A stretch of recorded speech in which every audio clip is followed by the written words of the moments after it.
So, example 1, we have an order for drug Z that we need to give 40.5 milligrams.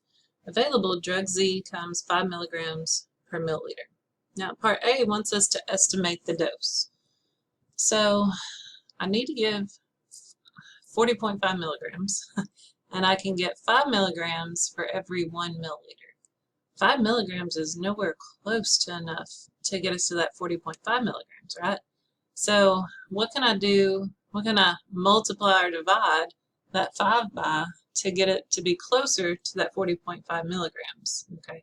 So again, we're thinking multiply or divide here. Can I multiply by something? Should I divide by something? What's going to get me close to that 40.5? Well, I do know that if I do a 5 times 8, that would get me 40 milligrams, right? That's pretty close.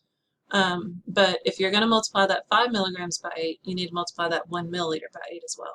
Okay, so 5 milligrams is 1 milliliter, but if we're looking at 40 milligrams, that's actually 8 milliliters. Okay, so that can be my estimated dose. Now again, 40 milligrams is not quite what I need it to be, so that means that the 8 milliliters is going to be a little shy too. So for our estimated dose, let's just say a tad more than 8 milliliters. Okay.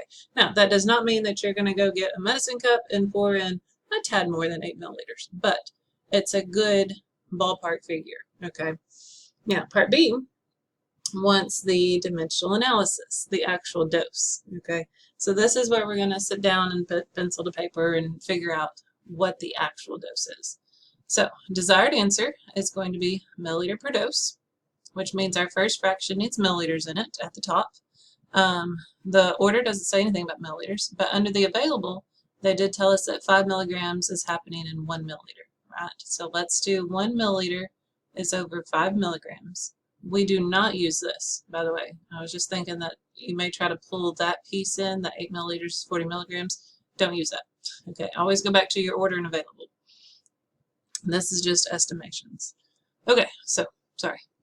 Back to the problem here. 1 milliliter is 5 milligrams. Now, that put milligrams at the bottom, which means we need milligrams at the top. And usually that comes from your order, as long as the units are matching, which ours do. So, let's toss in that 40.5 milligrams over the word dose, and we should have everything we need. If you're checking those units, the milligrams cancel. We have milliliter on top, dose on bottom, so yes, we're good to go. We can multiply the top, multiply the bottom. I'm sorry, it's not an 8, it should be a 5.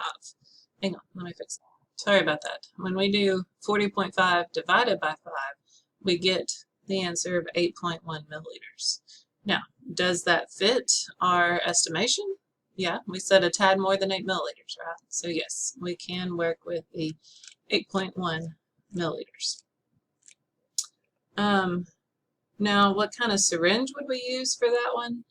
Well, it's not going to fit in a 3 ml syringe, right? It's not even going to fit in a 5 ml syringe. So we're going to have to use something a little bigger, maybe that 10 ml syringe. Okay. So using something a little bigger there.